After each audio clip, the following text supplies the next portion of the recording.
the hustle and bustle of our daily work and reflect on our values, what they mean to us, and most importantly, how they are expressed and how we treat each other and how we approach our work each and every day. This particular lecture could not be more timely for many reasons, but I'd like to highlight two. Two new schools have just created. We are in the nascent stages of formation, which means we are establishing performance norms, practices, and operational policies that reflect behaviors that we value. The other is that our world is in pain and people are suffering, from COVID to the effects of climate change to civil unrest incited by the worst of our humanity. This is our moment. It's our moment to ideate and let our passions, our talents, our gifts rise to the occasion and reimagine a world where all people, regardless of their differences, can achieve optimal health and well-being. So in the spirit of our values, I'd like to thank Father Bosco and Sister Celeste for creating this intellectual space for us. And I want to thank you all for joining us. And now I'd like to turn it over to the Dean for the School of Nursing, Dr. Roberta Waite. Good afternoon, everyone. My name is Roberta Waite, and I'm Dean for the School of Nursing.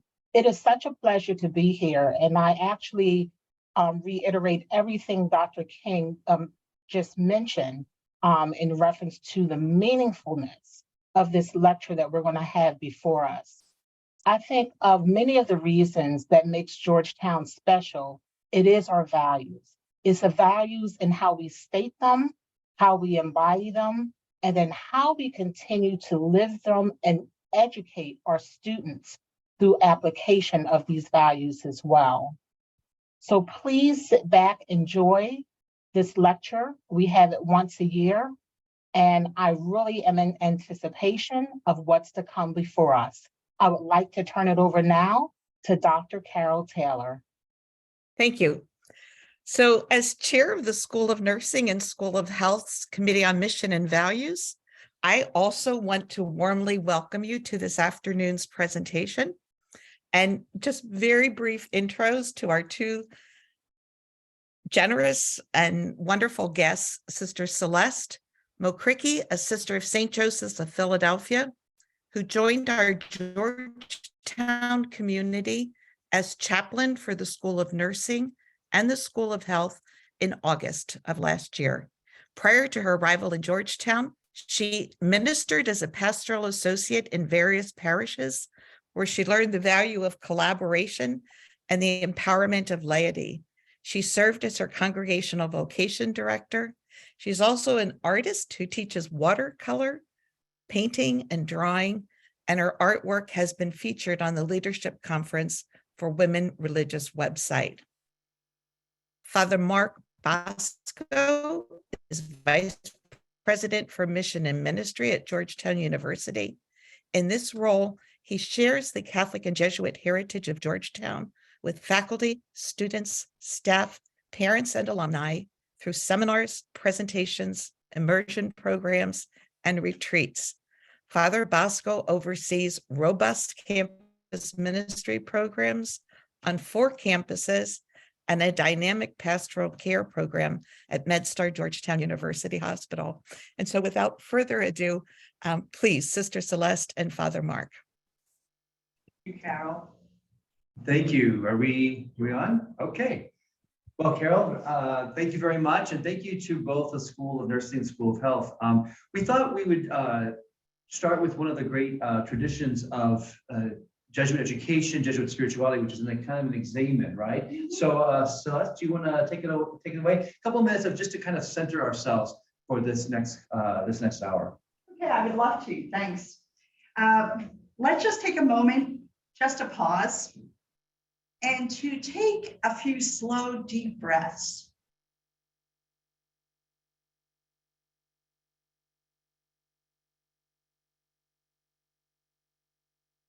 Let us become aware that we are in the presence of the Holy.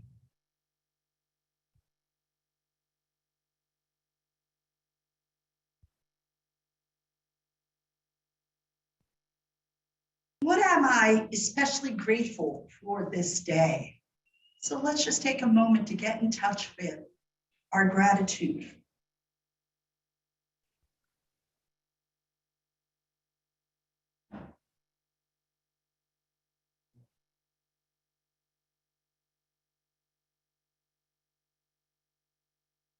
I ask God to help me see my day as God sees it.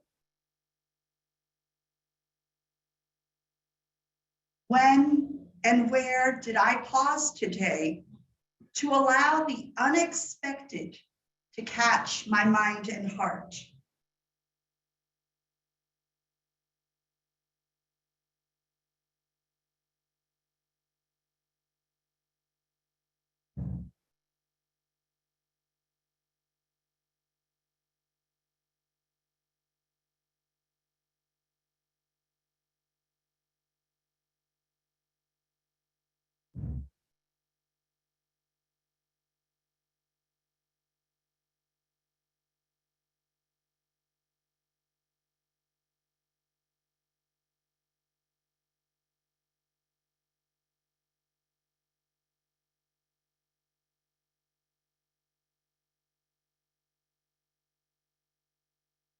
In what spirit do I want to enter into this presentation?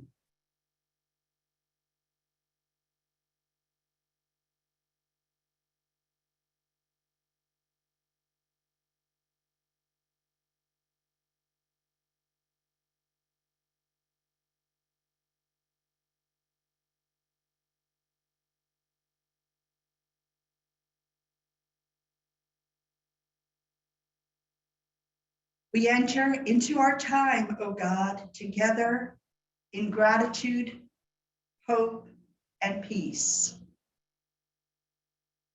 And to this we say amen. Amen. Thank you. So we're here today and we're thinking about that term gratitude. I want to say that Mission and Ministry is grateful for this opportunity and grateful for these two schools because in some ways it's already in the DNA of who you are as nursing and health science, health studies, health work. It's really in your DNA to kind of animate, to be animated by the same characteristics, the same values that we said. So in many ways, I think what we're doing today is more putting maybe a different language to something that you already experienced, drawing it out, celebrating it, perhaps framing it, not only for yourselves, but framing it for the whole university. You are assigned to all of the university, the kinds of things we try to do, to be people up for others, to be, to kind of do justice, to have a faith that does justice, to have actually a discipline that does justice, because it's kind of built, like I said, into your DNA. So what we thought we would do today is we would do a kind of I guess an assessment. I wanted Sister Celeste, who's been here just since what? August. Knowing that it's in your DNA, what has she seen already happening in her work with these two schools? And after that, we would like to do a PowerPoint that just kind of goes through and traces a language, a literacy that resonates already with your school. Think about pedagogy and think about ways to make these values, these things that we say we're all about, kind of lived and embodied in the work we do. So Celeste, you came in, we hired Sister Celeste, we had known in the chaplaincy for quite a while, and you said yes, you'd come in and to do this. So what did you see? What would be some of the ways in which you describe it? So first, I'd say as a vocation director, when I traveled around the East Coast of the Midwest, I had a blessed opportunity to really see a lot of fine schools. And so the first thing that strikes me is really that kudos to all the faculty staff, that this school is really academically rigorous, it's interdisciplinary, and it reaches out to the greater community and addresses our global realities. So that's already happening. And even in this transition year, our faculty are adapting and introducing new courses that meet emerging needs. And their commitment and availability to students just amazes me. It's overwhelming. Yeah.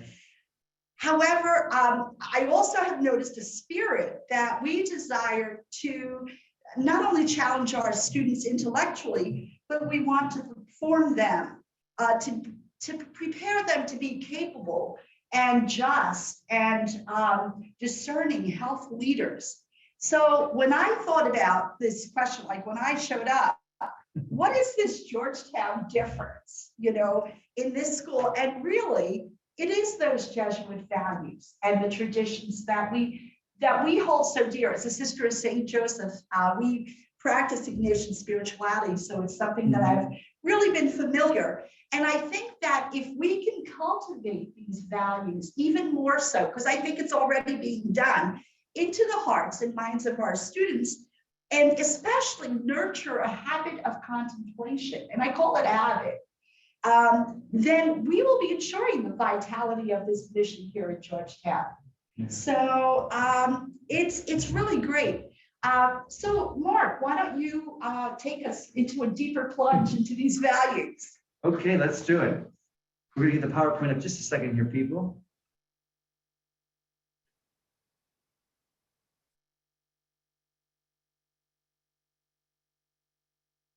Just one moment.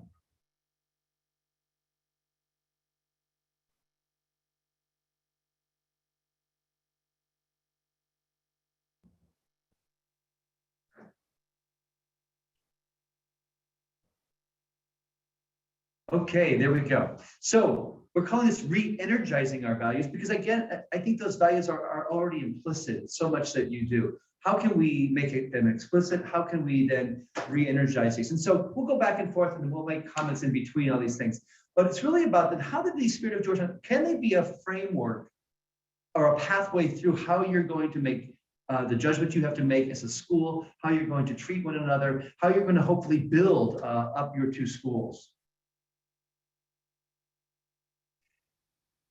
This is one of my favorite lines of Father Peter Hans Kolbenbach. The Jesuit Father General has, over the four of them, or five of them over the last 50 years, have always done a document that's really addressed to our Jesuits and our colleagues in higher education.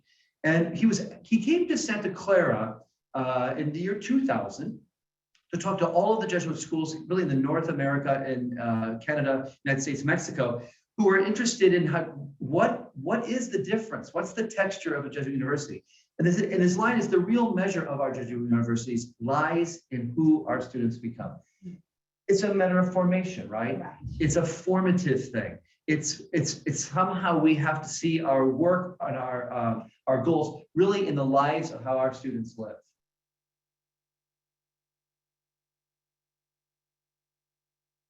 So we already have mentioned several times the Jesuit spiritual values, and they're values that are somewhat universal, but these core values are really rooted in gospel values. They're embodied and practiced in many faith traditions, and so can be broken open by almost any Christian, any Jewish, Muslim. It's all common across, or even someone who believes in just a higher power. The values should guide our interactions with others, provide directions for our lives and our mission. However, they're intrinsic, they are within us, and I think we all possess them already, but only become explicit when we put them into action. And so I think there's an intentionality there that's called forth. The wonderful thing about these values is that if we live them, we have the means to accomplish not only the transformation of ourselves, but of the entire world. So how do we unpack then? If you go by the ICC, you see this big banner. You certainly see it on the banners and the posts.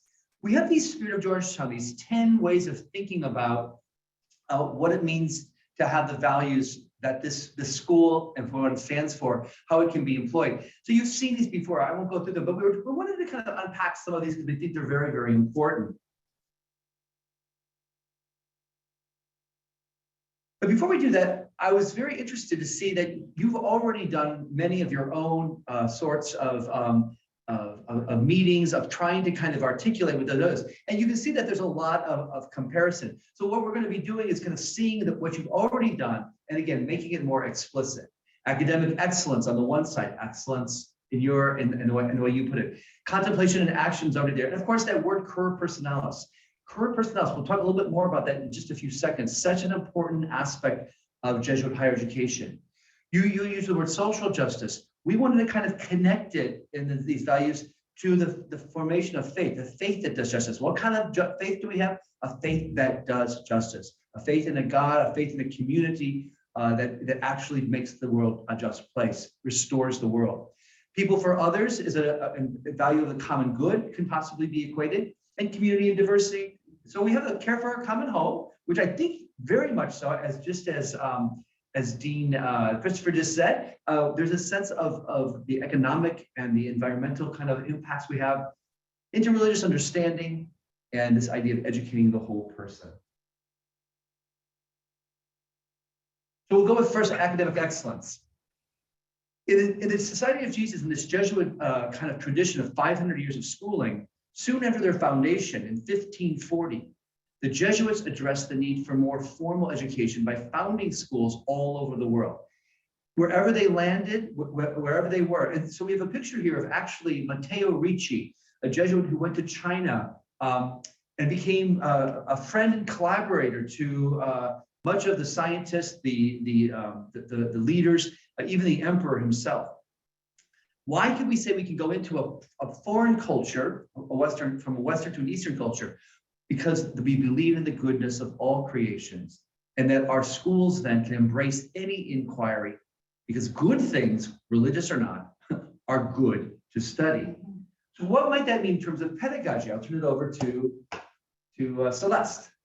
So as pedagogy, Georgetown's emphasis on academic excellence is reflected in the careful selection of faculty for their quality of teaching, but just as important is their research, okay? So that it's a style of academic pursuit that models excellence for our students. And I see that as I walk through our hallways. Yeah. It's amazing to see how the teachers, the professors, are just stimulating and exciting these students to look for new answers, new ways of seeing, the problems that face our world today. So I think one of the things we're asking you to think about in your own schools and the way that you is that you are yourself a formator, you might say, that your scholarship and your research in some way shapes that. So you are a model, to be honest with you. And I think we just need to make explicit, there are ways to be a scholar and a teacher in which that modeling is not important.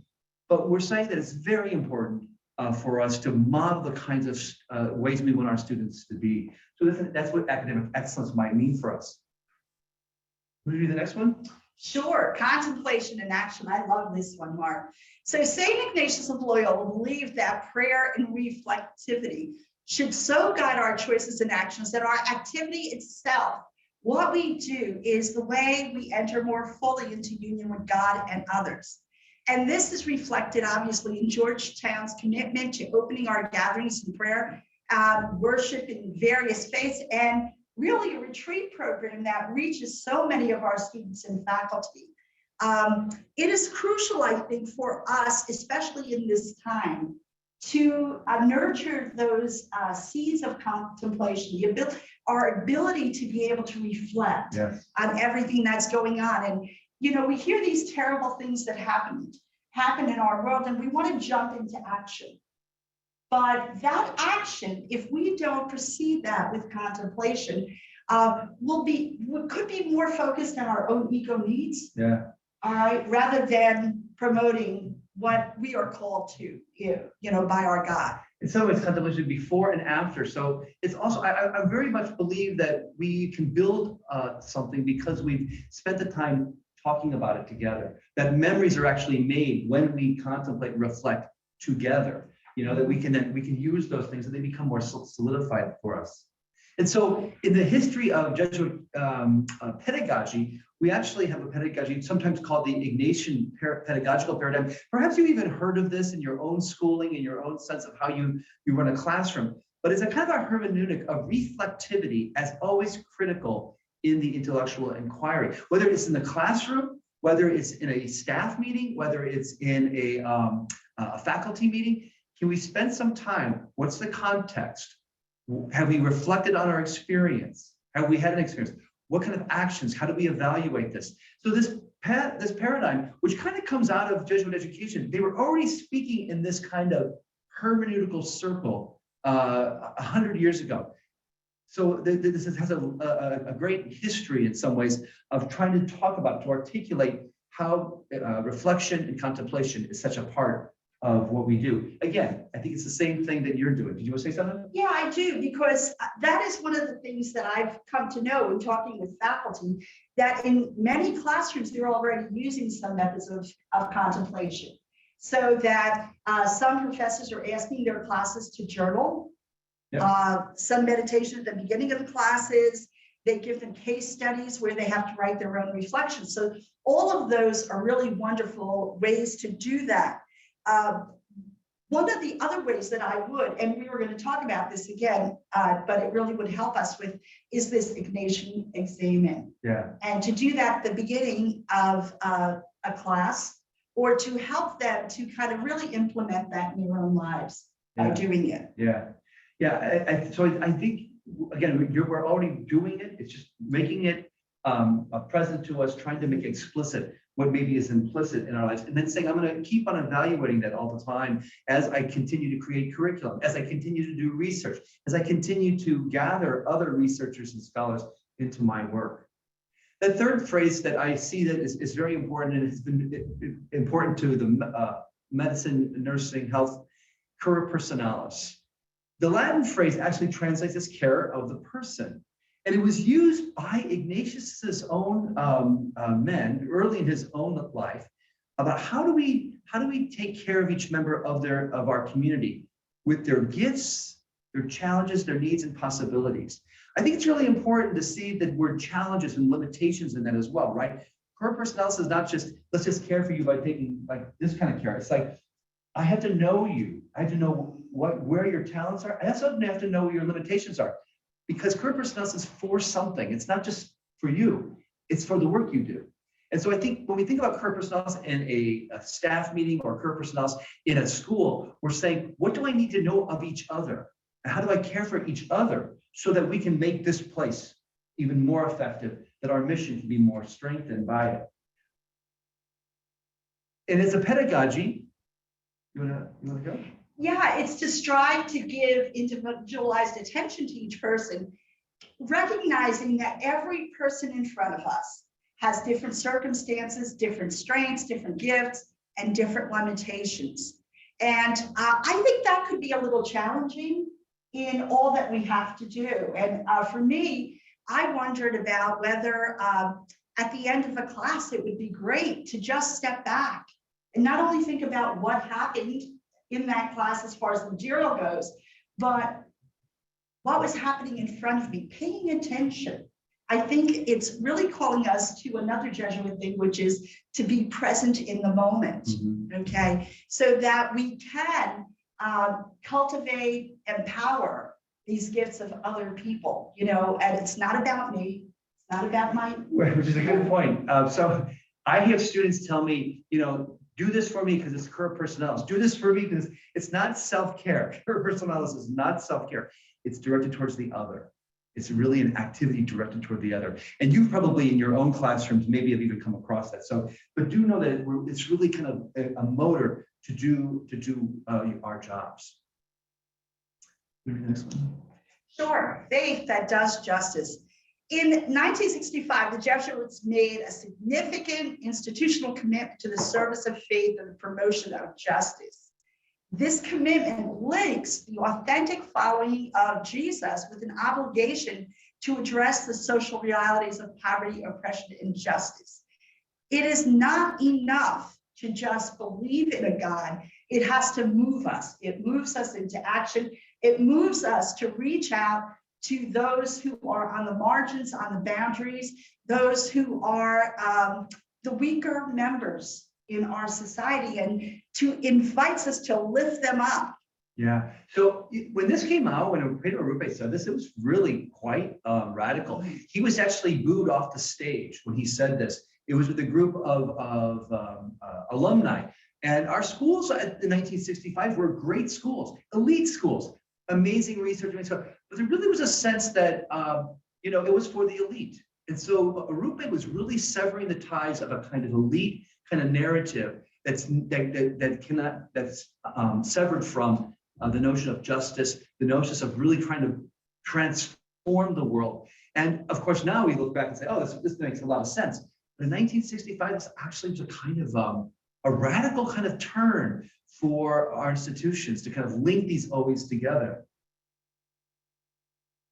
And so we have a faith that does justice pedagogy. As pedagogy, we just try to, whether based on our own religious principles or humanistic values, how do we make a commitment as we think about syllabus, as we think about projects and programs to promote these relationships of justice grounded in our research. And so I think Georgetown does a good job of this with all of its different centers, with all of its different programs. But again, this direct service to marginalized communities. How can we put that into, can we create spaces for that in our classrooms and some of our programs?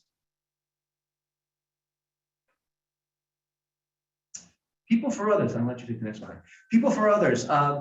This has gone from when Pedro Arrupe first said this, that he was talking to a group of men, lots of men in an aula, an auditorium, and he said that we must be men for others. And then, of course, we moved to men and women for others as our schools grew and became not single sex.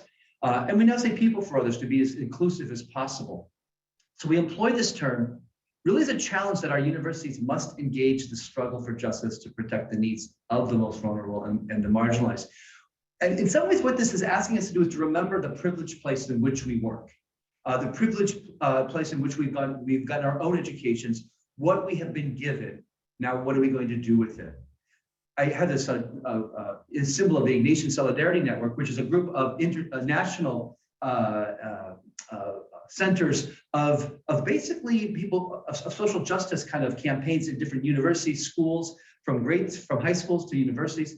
They come together in this Ignatian Solidarity Network. I think the word solidarity is such an important word as we understand how we can be in a college today.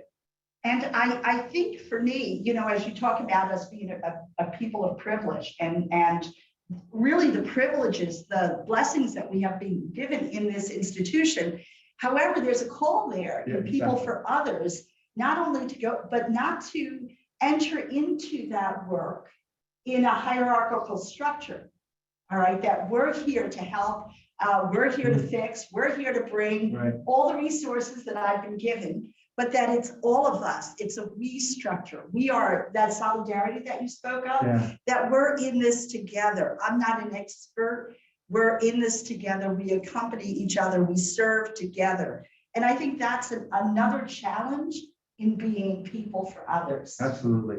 No, I really love that word solidarity. Even John Paul II, when he was fighting communism in Poland, speaking to a Polish American nun here, but Solidarność, right? The solidarity is a kind of a way to make social change, that we're all in this together. The ways in which I've already spoken with so many people in the medical and nursing and in health, the health sciences, this idea of how do we go and make our projects, whether it's with refugees and healthcare or it's migration studies, the kind of national and the international kind of work that you do is really a sign that you've already got this in your DNA. Like I said, how do we immerse ourselves in the worlds of others, learn from them, as well as think that we can give them anything ourselves? How do we kind of become in solidarity? This is a line from Father Peter Kolvenbach's letter as well from 2000. He says, solidarity is learned through contact rather than concepts. Students in the course of their formation must let the gritty reality of this world into their lives so they can learn to feel it, think about it critically, respond to its suffering, and engage it constructively. They should learn to perceive, think, judge, choose, and act for the rights of others, especially the disadvantaged and the oppressed. And what Peter Hans Kolvenbach has got here is that Ignatian Spanish word sentire, a felt knowledge. Our students need a felt knowledge of the problems of our world, the felt knowledge of somebody who's in need, the felt experience, the bodily kind of felt knowledge of being in the world. Mm-hmm. And I think for me, when you say that felt knowledge, that's, the greatest distance is from head to heart. Yeah. And I sometimes wonder, in Georgetown, we spend our emphasis is on the intellect. Mhm.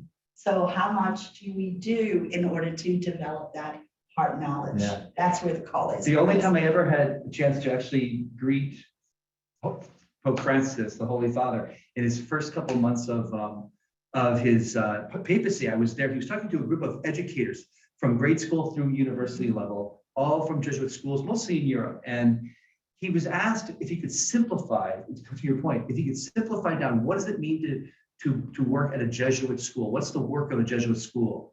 And he said this, he said, it was nurturing a magnanimous heart and putting it at the service of the intellect. And he said, it's not from here to here, but here to here. Because he says, if you have a small heart or a cold heart or a selfish heart, you're going to have cold thoughts, selfish thoughts. You're not going to be able to kind of really work it for people, for others, because it's all going to be very much about you. So I just think that you might just take that phrase, to nurture a magnanimous heart and put it at the service of one's intellect. That is really what we're trying to always do. That is our kind of our goal in all this. Start this thing. Community and diversity. And I love this title, by the way, because sometimes we look at diversity as being our end goal. Exactly. And diversity in itself does have value because it's more interesting than similarity. But the fact is that this diversity is to form a community of people, a community of an institution, a community within our worlds, that this is where our goal, our end goal is. So as a Catholic Jesuit university, we welcome and sustain diversity among our students, faculty, and staff. And we do that because our diversity is a reflection of this God who is so amazing and has created so much uniqueness in our world. And it helps us to appreciate our own human experience. And so that as we look at someone who is different, our stance should be one of awe and wonder, right, and wondering, who are you and what are you about? I'm going to use an art analogy here. You can't take the artist out of the nun, right? But complementary colors which are opposite on a color wheel, when you place them next to each other, they bring the best out of each other. They appear bright. They don't take away from each other. They bring the best, the potential out of the other. And I think that is what we hope for in our community and diversity. Indeed, I think that we have so many ways in which to kind of put those two words together. And I have to agree with you, Sister Celeste. I always say diversity for what? Otherwise, we have siloed diversity going on. We have to come together. And I have to say, coming to Georgetown 6 years ago in this position, it was the interfaith community of chaplains and student leaders that really helped me understand it, because they actually walk together. They try to do things together. They do tasks of justice together. It's just their diversity, their own diverse experiences, their own diverse faith traditions come together. So it's kind of cool. So if you think about pedagogy here at Georgetown, it enriches, of course, the learning experience of any classroom, right? It's a much better to have that diversity. But we do have resources for that. And I hope you know that, and your students know that we have so many things going on at Georgetown that allow for us to take deeper dives in respecting and honoring that diversity, but also seeing how it can work in the systems. And so again, it's an evaluative examination. How do we see the different ways we can add this kind of pedagogy into our work, whether it's in centers, living learning communities, student-led performances, and of course, our religious groups. I think for me, one of the challenges or one of the calls for our schools is how do we support our students who are the minority, meaning the smallest group in the place, in the school. Sometimes they could get lost. So I think there's a call in our classrooms to really invite them to be a presence at the table, to lift them up, to maybe in a little bit more of an effort on our part than for some of our students who are in the majority, because there is a reticence in those who are feeling small, and I think of, for example, we had our first Mass to celebrate the Lunar New Year. Yeah. And it was hard because at first when the students asked me, they said, oh, we're only a small group on campus.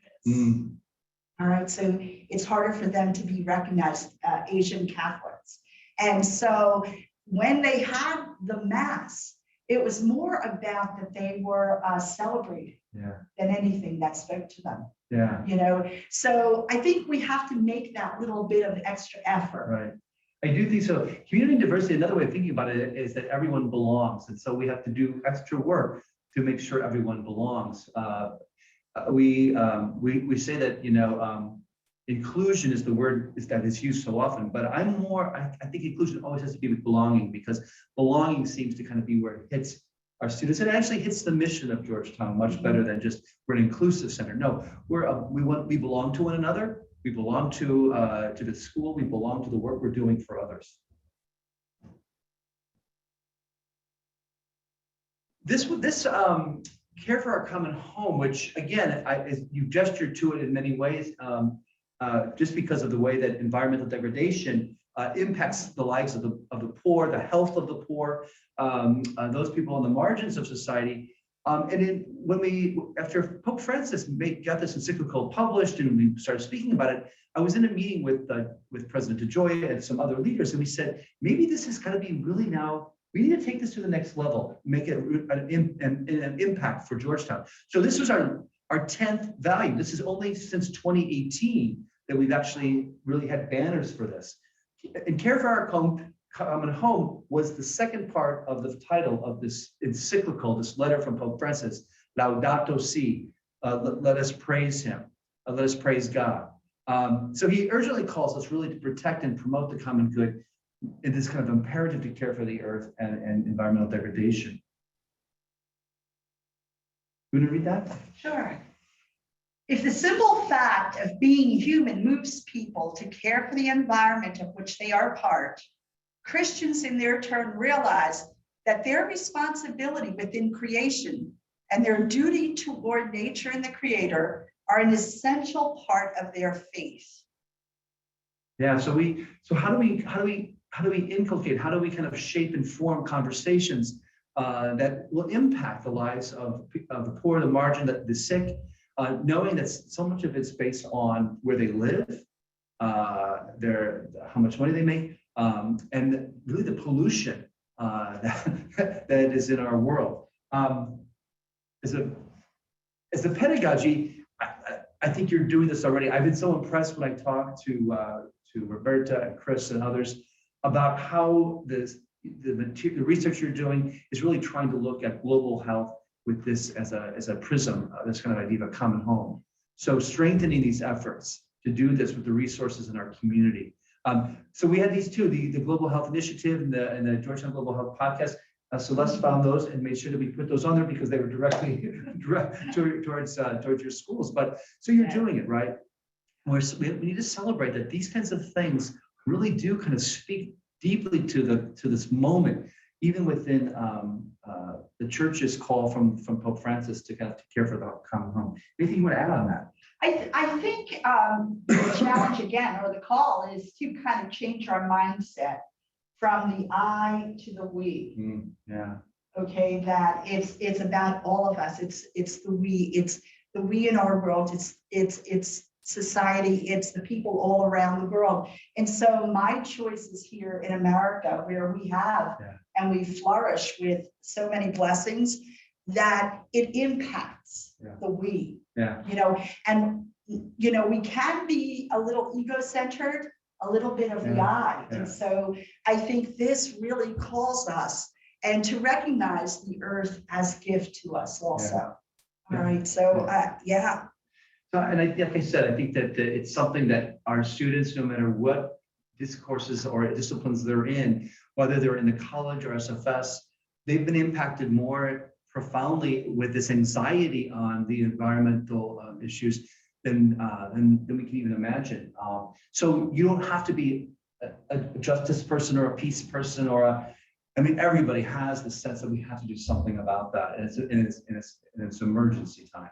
And Yeah. also getting us to think of the future. Yeah. You know, so often we're just thinking about ourselves and in this situation right here in the world, but we want a future that's going to be worth inheriting, Mhm. whether it be for our grandchildren or future generations. Mhm. And so we need to make change now. Yeah. And I think that's the hope that, and our students say, it's what gives me hope as I walk around and see the students in our schools. Yeah. Yeah. You know, the potential that's there, and knowing that they're going to go out there and they will be making change that is for the better. Yeah. So that gives me hope.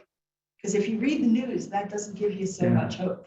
I would suggest you know, even get a little like a cheat sheet of what Laudato Si says, like in 2 or 3 pages, because it's a long document, but it has political, economic, religious kinds of discourses woven together to really make a case for this dire need. So I think it could be there just to kind of help you stand on firm foundation when you want to talk about this in this university, when you want to establish programs, when you want to do immersion trips that really look at this. You've got this amazing document from the heart of the church that to stand on to make your case. We have this next slide, it's called moving to the modus. The word modus means the more or the deeper. We always have more, more, and more, and that's really what it does mean. But so I kind of like to use the word deeper, which it also means, because we sometimes think that more, we're going to be like, workaholics. It's not so much moving to that, but it's how do we go to a deeper level? So to do the modus is to kind of be more deeply committed to do the more, in that sense that we're taking the extra energy and time to really holistically do that. And so I would suggest to you that all that we've been talking about, these values are a way of proceeding. These values are a way of looking at how I'm going to examine my past, my present, and my future. And so we came up with these kinds of questions that we think should be asked of almost everything we do at Georgetown, right? So the first, well, let's go back and forth. I'll do the first one. If you're moving towards how to more deeply inculcate these values in a school, in your relationships with others, in your research scholarship, your programming, how can we make what is an implicit more explicit? To clearly identify us as a Jesuit institution and the values as a whole. Again, we've been using that, making them explicit throughout this entire, little talk here. But I really think that that's what we're being asked to do. We already have these amazing kind of values that maybe are just kind of in our hearts that have not been articulated well because we've never had to talk about them with other people, or we've only talked about them with our spouse or a friend. How do we make values explicit? We talk about them. We examine them. We hold them up to each other. So that's number one. Everything you do, can you ask that question? Second question. How can we make our way of proceeding in staffing, communication, and collaboration more inclusive rather than exclusive? And it's like, who's at the table? Yeah. Who are we inviting to the table? Okay. And what place do they have at the table? Do we really engage? Do we communicate well enough about what we're doing with each other? Share information so that, again, and staffing, what is the onboarding process as far as our values go? Yeah. Okay. That's a good question. That's supposed to be part of my job, and and part of Celeste's job. So this is really important that we can be resources for both your schools, for every faculty member, if you want to have a conversation. We won't have the answers, but we have the way of proceeding, a way of kind of thinking through and processing these things. Right. And I'm glad you said we're the resource. I'm always happy to come in wherever, but I'm hoping that each of our staff and faculty realize that they also have to do this in their classrooms, that we're not there all the time. And also you have the relationships built. Yeah.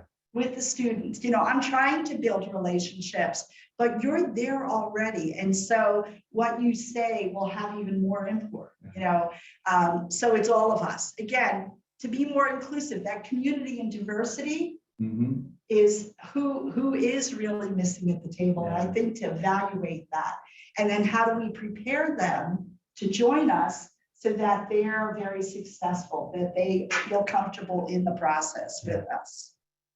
The next one, I would just, the word intentional is a really important word, the more, the modest there. How can we be more intentional in our process of discernment on how to grow and nurture our school?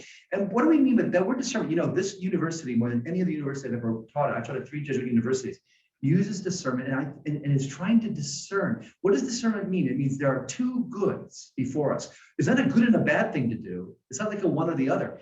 2 good things are there. What's the deeper, more intentional good that moves us forward? And so discernment means times for quiet, times for thinking, times for coming together, listening to other people's ideas, seeing how one feels at the end of some of these processes, making some discernment just about where am I in this process? Am I heard?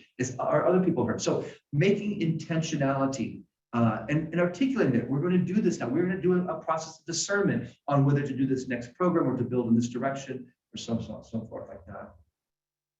Okay, so how does our school want to invite our colleagues into formation of a more value-centered culture? Well, this was a good beginning. Very good. Thank you to the School of Nursing, the School of Health. That's right. This was a good beginning. So first, I think we have to make sure that our colleagues know the values. Yeah. So that was that onboarding process. Yeah. You know, and I think about our colleagues who are adjuncts, you know, Yeah. our online community, and the same thing, not just our colleagues, but our students, you know, students who are transfer students. Do we have any process to introduce them to these values? So, you know, it's very important, and that the values are used kind of as an assessment tool. Mhm. How are we doing? So when we're making decisions to say, is this decision in line with these values that I know about, know that it's important? Okay, so I think that's kind of what the question. Do you have anything else you want to? I would say, yeah, I would only add that when we talk about this invitational kind of gesture, that nothing can be coercive if we want to get anything done. We want to do anything good, right? And so, how do we kind of live in a world where we are listening, inviting in those who maybe are not heard, as you say, transfers, and then how do we find ways that are creative to do that? Because you know, this is a very kind of complex world we live in, and the complex spaces, and we have Zooms that we don't sometimes see people, they're online. So we have to have creative ways in which to create this kind of community, because you don't really form anybody until you form a community, right? It's not done in a vacuum. It's really done in a culture of a place, of a space, of a mission. So I would just add that as well. And I think we form together. Oh yeah, absolutely. You know, so that it's not only done in community, but formation is, I don't think, someone's set plan. It's how we come together. And, you know, you mentioned discernment, communal discernment, and how we shape this together. Because it's never, you know, my plan is never as good as all of our plans. And I want to say that this, going back to the word discernment, it's more than just making decisions, a process of making decisions. It really is a process of where am I in this? It's a kind of a sense of looking at oneself, looking at the community that I'm part of, and then maybe giving up things so I can kind of hear what's the deeper process going on here. It's a hard thing to do. I've just been really, I've been gratified to hear how at the level of the president's office, Jack DeJoy has really kind of taken on this word and of communal discernment as a way that we can kind of be Georgetown in a unique way. And then finally, what do we need already working in our school culture to make us proactive rather than reactive? We live in a very reactive world. And sometimes that happens, whether it's because something happens like an earthquake in Turkey, we want to try to react. How do we kind of come to the aid of others? How do we kind of take care of our own students and faculty and staff who are from Syria and Turkey? I was just talking to two professors in the medical school, actually, who are from Turkey. They emailed and said, thank you for just, calling this out. Well, here's some places that you can bring money to. And so we're talking about that. So how do we kind of be, how don't we react to what's going on, but how do we be proactive? What kind of systems do we have in place already so that when something like an emergency happens, or when it's time to celebrate someone, or it's time to be prophetic, we already are kind of already in that kind of way of perceiving. Does that make sense? Yes, and I also think that if we're going to be proactive, it calls us to a little bit more contemplation. and a deeper place from where that action will spring.